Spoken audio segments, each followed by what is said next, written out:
नमस्कार दोस्तों, स्वागत है आप सभी का। UP triple S C PET 2022 exam के लिए प्रैक्टिस सेट चल रहा है और आज प्रैक्टिस सेट दूसरा है, सेकंड प्रैक्टिस सेट है। पूरी तरह से नए पैटर्न पे आधारित और सिलेबस को ध्यान में रखते हुए ये प्रैक्टिस सेट कराए जा रहे हैं। प्रैक्टिस 1 आप ज़रूर देख लीजिएगा। प्रैक्टिस 1 का वीडियो का लिंक डिस्क्रिप्शन बॉक्स में दिया गया है प्लेलिस्ट में, या फिर आपको इसी वीडियो के लास्ट में भी आपको उसका लिंक दिख जाएगा। तो स्टार्ट करते हैं आज का सेशन। और आज के सेशन का पहला प्रश्न यहाँ पर है, हिंदी का प्रश्न है, शिवालय में संधि बताइए। सिलेबस बताने की आवश्यकता है नहीं आप सभी को। भारतीय इतिहास, भारतीय राष्ट्रीय आंदोलन, भूगोल, भारतीय अर्थव्यवस्था, भारतीय संविधान, लोक प्रशासन, जनरल साइंस, इसके बाद प्रारंभिक अंकगणित, सामान्य हिंदी और जनरल इंग्लिश हो गया, रीजनिंग हो गया, करंट अफेयर हो गया और GS, अपठित गद्यांश, ग्राफ तालिका। तो ये पूरा सिलेबस है PET का। तो शिवालय में संधि बताना है आपको। संधि का हमने एक अलग से भी वीडियो बना रखा है जिसमें हमने पूरे संधि को एक ही वीडियो में अच्छे से एक्सप्लेन कर रखा है। तो शिवालय का अगर हम संधि विच्छेद करेंगे तो शिव धन आलय, और अगर आप यहाँ पर देखेंगे तो संधि किसका हो रहा है, अ धन आ का, और ये मिल करके बन जाता है आ। तो हमने आ को एक में रखा हुआ है, इसके बाद ई और बड़ी ई का ऊ और बड़ा ऊ, इसको हमने सेकंड में रखा हुआ है। इसी प्रकार से शेष आपका थर्ड में हो जाएंगे। इसमें आप री को भी ले सकते हैं। तो जब सेम आपस में जुड़ते हैं, यानी समान स्वर से जुड़ते हैं, तो उनका दीर्घ हो जाता है। आ से जुड़े, अ से जुड़े, आ से जुड़े, प्रत्येक दशा में आपको आ मिलेगा।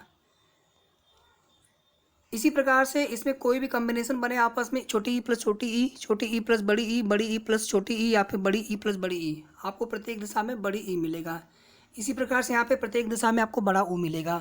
ए धन ए तो आपको हमेशा ए मिलेगा, चाहे ए धन ए हो, चाहे ए धन ए हो, चाहे ए धन ए हो। तो यहाँ पर सीधे सीधे आपका हो जाएगा दीर्घ स्वर संधि।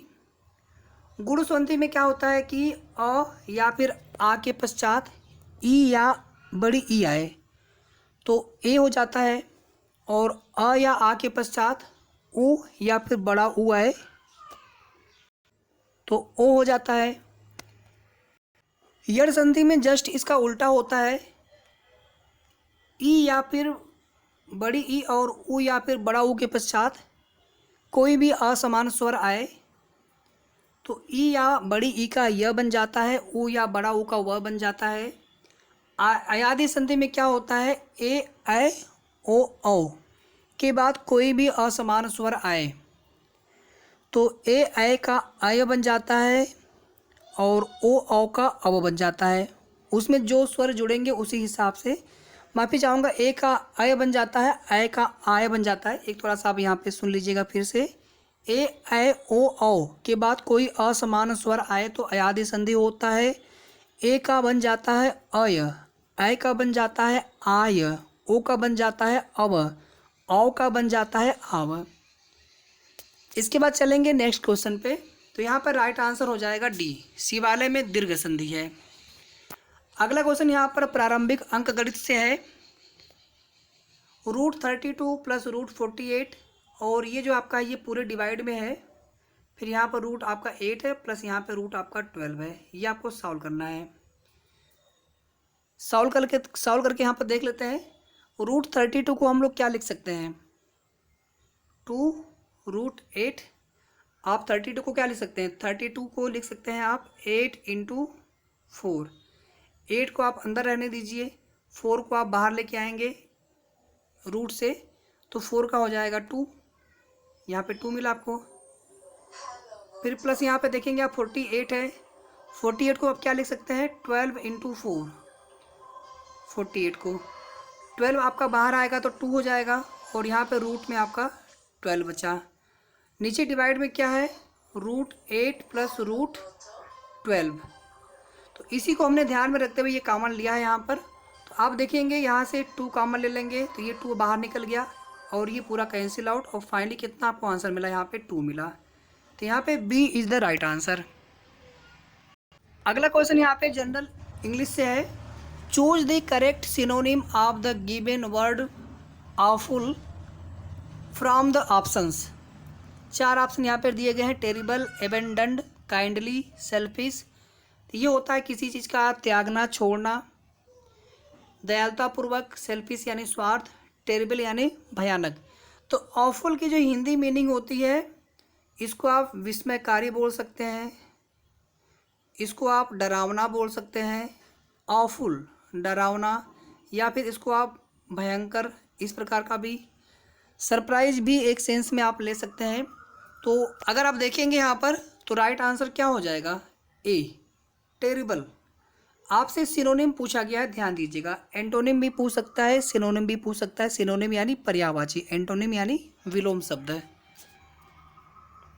तो इस क्वेश्चन के लिए राइट आंसर हो जाएगा ऑप्शन ए। वीडियो को आप सभी प्लीज़ लाइक शेयर कर दीजिएगा जितना हो सके, और सबसे पहले आप चैनल को सब्सक्राइब कर लें। ये प्रैक्टिस सेट आपको डेली मिलेंगे एग्ज़ाम तक। अभी छोटा सेशन है, आगे चल करके थोड़ा सेशन बड़ा रखेंगे, और जब एग्ज़ाम आपका रह जाएगा 1 महीने के आसपास, तो हम फिर 100 क्वेश्चंस का प्रैक्टिस सेट चलाएंगे, या उसके पहले भी चला सकते हैं, आप लोगों की डिमांड पर डिपेंड करेगा। बस टारगेट आप ये रखिए कि कम से कम आप 90+ इससे नीचे नहीं। हमारा परसेंटाइल आपने देखा होगा, हमने थंबनेल पे लगा रखा है 99.947। तो आपको बहुत ज़्यादा भागने की ज़रूरत नहीं, थोड़ा सा आप सेल्फ स्टडी पर फोकस करें। बाकी आपको जहाँ से प्रैक्टिस सेट मिले, ध्यान दीजिएगा, सिलेबस को आप सामने रख करके कोई भी आप प्रैक्टिस सेट किसी का सॉल्व करिए। ऐसा नहीं किसी ने लेखपाल का प्रैक्टिस सेट बना रखा, उसी में पीईटी भी लिख दिया हो तो आप वही जीके जीएस पढ़ते जा रहे हैं। लेकिन आप में जो है जीके जीएस, आपको जितना पढ़ना है सिर्फ उतना पढ़िए। आप बहुत सारा पढ़ के क्या मतलब है, जहाँ से क्वेश्चन पूछा जाना ही नहीं है। यहाँ पर देखिए रीजनिंग का क्वेश्चन है, CFIIKMOPQ,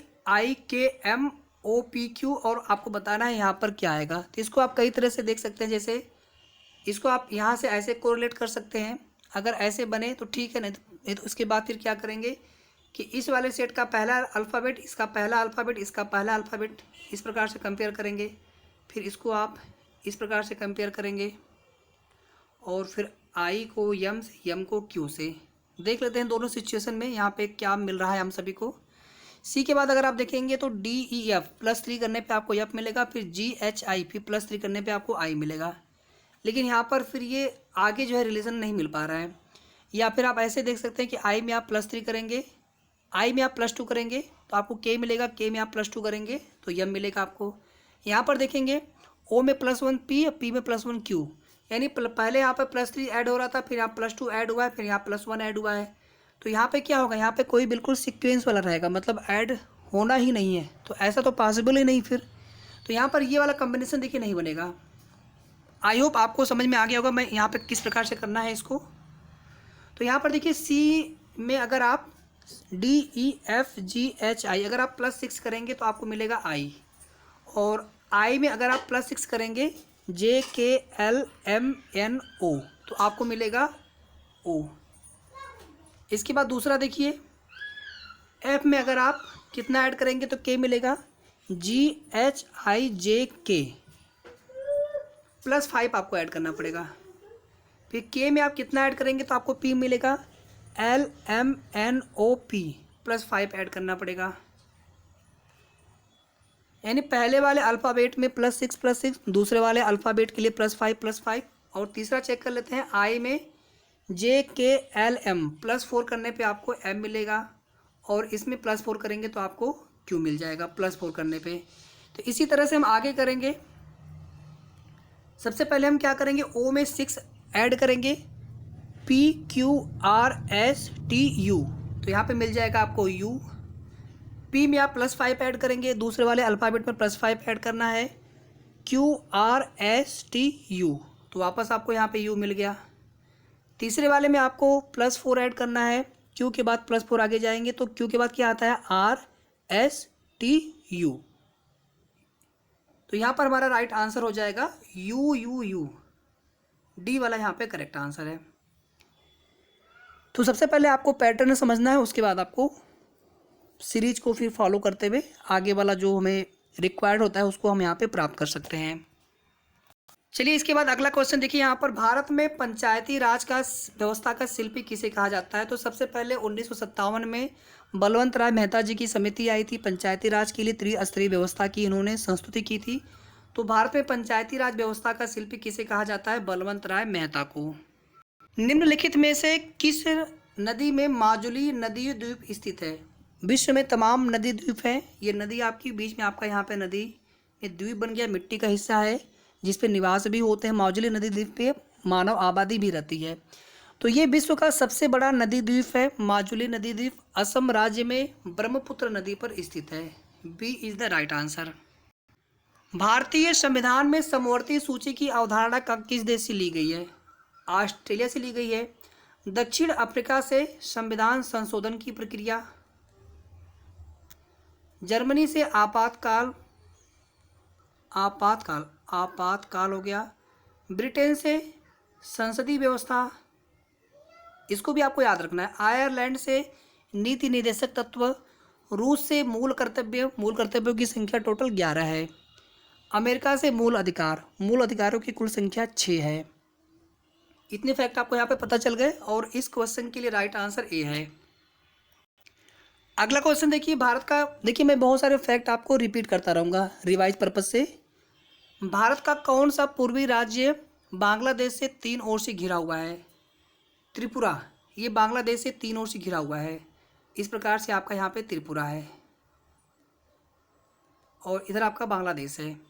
इसी प्रकार से आप देखेंगे उत्तर प्रदेश का एक जिला है ललितपुर, जहाँ पर यूरेनियम का भंडार पाया जाता है। ये भी आपका 3 ओर से घिरा है लेकिन मध्य प्रदेश राज्य से। और उत्तर प्रदेश का सोनभद्र जिला है जो कि 4 राज्यों के साथ सीमा साझा करता है, मध्य प्रदेश, छत्तीसगढ़, बिहार, झारखंड। तो इस क्वेश्चन के लिए राइट आंसर डी। बाकी के फैक्ट भी आप देखते चलें। अगला क्वेश्चन यहाँ पर है कांग्रेस के नरम दल व गरम दल का विभाजन किस अधिवेशन में हुआ था? विभाजन पूछा गया है तो सूरत अधिवेशन 1907। B is the right answer. Lucknow अधिवेशन 1916 में क्या हुआ था? मिलन हो गया था और इसी अधिवेशन में कांग्रेस और मुस्लिम लीग में भी समझौता हो गया था। वाराणसी अधिवेशन जिसकी अध्यक्षता गोपाल कृष्ण गोखले जी ने की थी, इसमें बंग भंग जो बंगाल विभाजन किया था उसकी निंदा की गई थी इसमें। प्रेयरी घास के मैदान कहाँ पाए जाते हैं? तो प्रेयरी घास के मैदान उत्तरी अमेरिका महाद्वीप में पाए जाते हैं। सी इज द राइट आंसर। निम्नलिखित में से किस महाद्वीप को अंध महाद्वीप के नाम से भी जाना जाता है? अफ्रीका महाद्वीप को। अंटार्कटिका महाद्वीप को विज्ञान के लिए समर्पित महाद्वीप के नाम से जाना जाता है। ऑस्ट्रेलिया महाद्वीप को द्वीपीय महाद्वीप के नाम से जाना जाता है और ऑस्ट्रेलिया एक देश भी है। तो इस क्वेश्चन के लिए यहाँ पर राइट आंसर बी हो जाएगा और एशिया आपका सबसे बड़ा महाद्वीप है। अगला क्वेश्चन यहाँ पर है, अभी हमने आपको बताया किस महाद्वीप को विज्ञान के लिए समर्पित महाद्वीप के नाम से भी जाना जाता है? अंटार्कटिका महाद्वीप। सौर प्रणाली की खोज किसने की थी? कोपरनिकस ने, जिसमें इन्होंने ये बताया था कि पृथ्वी सूर्य के परितः घूमती है। कैप्लर ने जो है ग्रहों के गति संबंधी 3 नियम दिए थे, जिसमें उन्होंने पहले नियम में बताया था कि दीर्घ वृत्ताकार कक्षा पे चक्कर लगाते हैं सभी ग्रह, नज़दीक आते हैं तो स्पीड बढ़ जाती है, दूर जाते हैं तो स्पीड कम होती है। और एक नियम इसी प्रकार से और भी दिया था उन्होंने, T² करके था उसमें। ठीक है, तो इतना आपको डीप नहीं जाना है, बस थोड़ा सा आइडिया। गैलीलियो ने दूरबीन का आविष्कार किया था और न्यूटन का आप सभी जानते हैं गुरुत्वाकर्षण का नियम, गति संबंधी नियम। भारत का एकमात्र सक्रिय ज्वालामुखी है?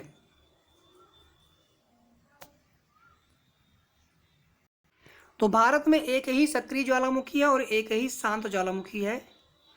ये क्वेश्चन मैं आप सभी के लिए रखना चाहता हूँ।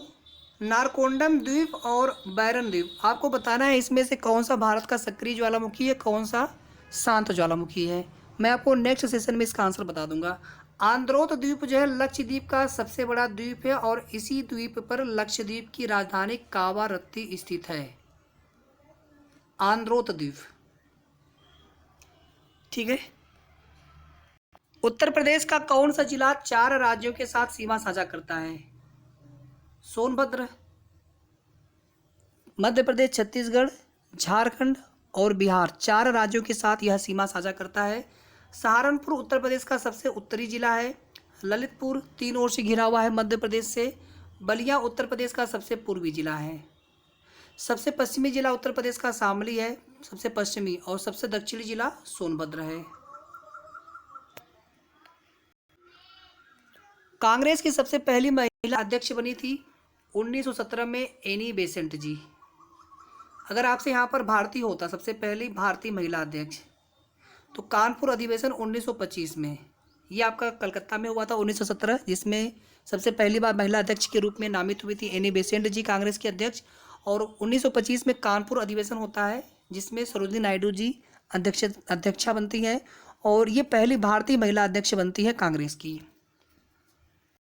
बंगाल का प्रथम गवर्नर कौन बना था?